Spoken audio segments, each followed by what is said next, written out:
Bonjour à tous, bienvenue chez Corban. Je suis Radzinsa Tahir. Nous voilà de nouveau dans cette vidéo. Aujourd'hui, nous allons vous parler des réseaux sociaux, du marketing digital dans un contexte professionnel. Donc actuellement, on peut dire que la connexion est vraiment très facilitée parce qu'auparavant, en fait, il fallait aller dans des cybercafés pour se connecter. Maintenant, on a toujours des cybercafés, mais que maintenant, on a l'avantage d'utiliser les téléphones portables, les smartphones, les tablettes pour être connectés et que nous allons toujours souvent sur les réseaux sociaux pour se faire connaître, pour être informés et puis pour lancer les produits, des services qu'on a. Et notre objectif à moyen terme, à long terme, c'est de pouvoir chercher des contacts et voir qui sont potentiels pour acheter vraiment les produits, donc conquérir des ventes. Nous allons tout de suite vous donner des conseils et des astuces afin de bien utiliser les réseaux sociaux. En premier lieu, donc, il faut sélectionner les réseaux sociaux à utiliser et il faut être très interactif dessus. Au bas de l'écran, nous avons un graphisme où on a les plus grandes marques mondiales donc, qui utilisent beaucoup de réseaux sociaux pour augmenter leur visibilité, pour vendre leurs produits, pour leur notoriété également au niveau de leur branding, marketing et communication. Donc nous avons Coca-Cola, nous avons Apple, Google et voilà toutes ces grandes marques. Et que par exemple, si on va dans les grandes surfaces, on va acheter beaucoup de boissons naturelles, mais il se pourrait qu'on achète toujours un peu de Coca-Cola parce qu'ils savent très bien se positionner. Et donc, on a pu sélectionner donc, les 6 meilleurs réseaux sociaux qu'il faut utiliser. Au bas de l'écran, donc, nous avons ces 6 qui sont les plus consultés, qui ont le plus grand nombre en termes d'audience et qui sont les plus recommandés. On va parler de Facebook qui offre donc des contenus en multimédia. Les échanges sont très rapides, très interactifs. On peut se contacter facilement avec des personnes. Ça peut être aussi des sociétés, des membres de personnes ou des associations. Et actuellement aussi, on fait beaucoup de vidéos. Et les 2 réseaux sociaux qui sont les plus utilisés donc, pour bien visionner les vidéos, c'est Instagram et puis surtout YouTube. Donc YouTube a une très grande capacité en fait en termes de stockage de vidéos et on peut créer des chaînes dessus, on peut s'y abonner et il se pourrait aussi qu'il y a par exemple des vidéos qu'on a déjà visionnées il y a 2 ans de cela, mais ils sont toujours dans YouTube, donc c'est l'avantage. Et puis on va parler un peu de Twitter. En fait, ça permet de produire des petits contenus pas longs, ne dépassant pas les 240 mots et qui sont en temps réel. On a aussi Pinterest pour stocker donc, des belles images. Donc il suffit de taper les noms d'auteurs ou les noms d'artistes et on fait les recherches. Et puis à part ça, il y a le réseau professionnel LinkedIn.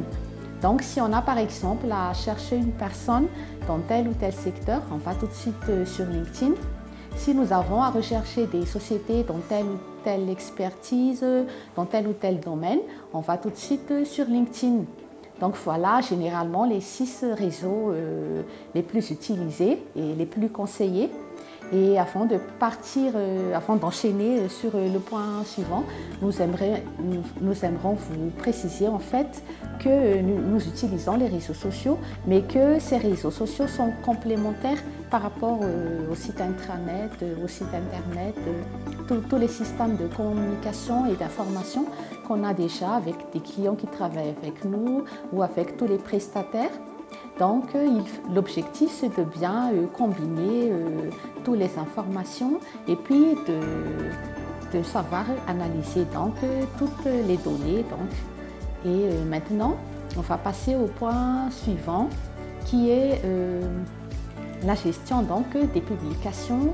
Il faut savoir les planifier et puis il faut avoir des contenus de qualité. Donc pour cela, il faut faire en sorte qu'on est toujours constant, on est toujours bien régulier dans la manière à nous de publier les informations. Il faut savoir les diversifier. Et nous avons un graphisme au bas de l'écran qui donne des idées, qui donne des suggestions. Donc pour des contenus comme les articles, on peut inspirer, on peut encourager, ça peut être des informations qui sont d'actualité. Et puis sur les vidéos, sur les articles toujours, on peut travailler sur l'émotion, mettre un peu d'humour. On peut aussi mettre quelques vidéos de ce qui se passe dans les coulisses. Et puis on peut aussi partager des vidéos éducatives par exemple.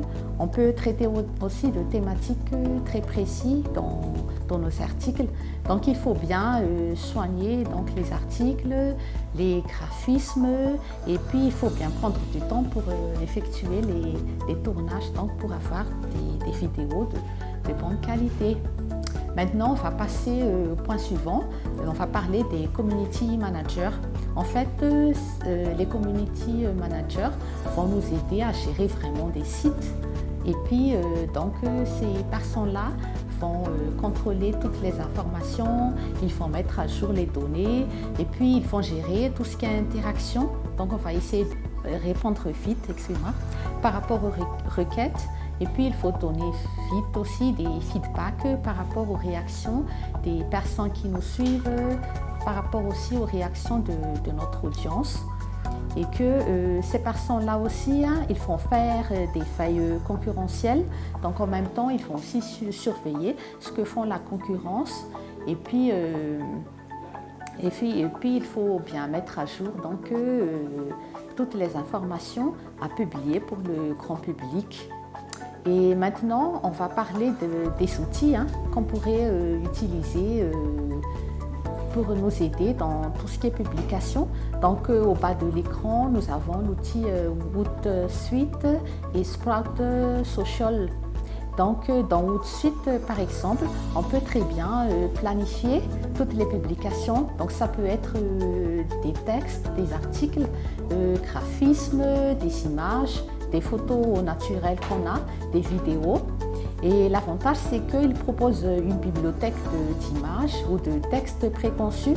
Toutefois, il faut un travail en aval, on va dire, pour bien ranger les phrases, pour arranger aussi les graphismes, les couleurs, les tons qu'on veut avoir. Et donc, il y a des travaux de fond à faire, mais toutefois, il y a déjà beaucoup de suggestions dedans. Et puis aussi, il y a l'option sécurité, c'est-à-dire qu'on a déjà une audience qui nous suit, mais qu'il y a une partie qui sont abonnés, donc il y a une partie des informations qu'on publie tout de suite, il y a une partie des informations qui sont payantes, donc il y a cette option-là dans l'outil Hootsuite. Et dans l'outil Sprout Social, on a des données, en fait, des tableaux pour l'affaire concurrentielle. Donc, dans un tableau, ils vont regrouper tous les sites qui parlent des mêmes sujets. Donc, on a tout de suite un tableau pour voir où est-ce qu'on est, comment est-ce qu'on est très visible en termes de pourcentage. Donc, nous avons des données quantitatives, des données qualitatives là-dessus. Et que, bien sûr, le community manager vont regarder toutes ces données et puis ils vont faire des remontées par rapport au marketing, à la vente et puis tout ce qui est département, communication, stratégie clientèle. Maintenant, donc, on va parler de la conversion. Donc l'objectif, en fait, d'avoir ces outils de réseaux sociaux, c'est de pouvoir convertir en clients réguliers, donc les contacts qu'on a.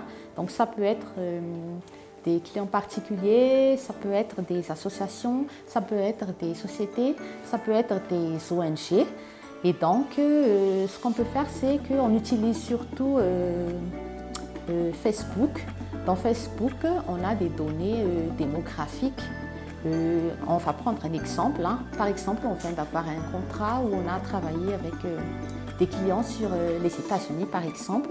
Donc on peut avoir des données exactement sur telle ou telle personne vont utiliser les réseaux sociaux sur Facebook, donc sur quel état des États-Unis, quelle ville exactement. On peut avoir l'âge, les hommes ou les femmes, et puis on peut avoir aussi des secteurs d'activité par rapport aux professions, à leur métier. Et donc on peut commencer le ciblage, on peut faire des mailings là-dessus par exemple. Et puis il faut tenir compte des décalages horaires parce qu'on a 8h à 10h de décalage horaire. Il faut bien vérifier aussi les plages horaires lorsqu'on publie des contenus.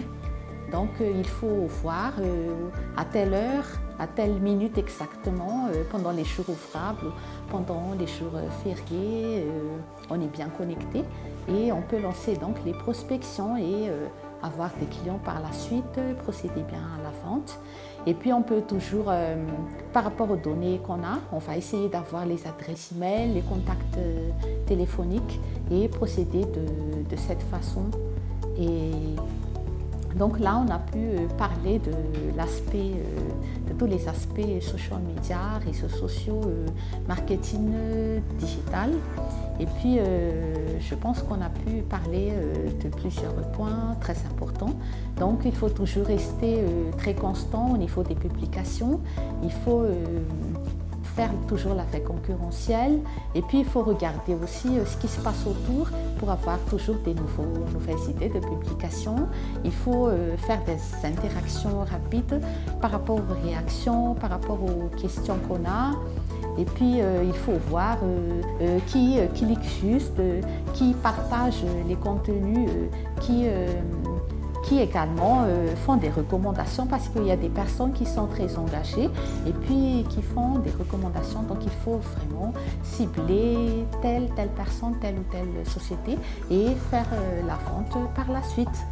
Voilà donc notre présentation de ce jour.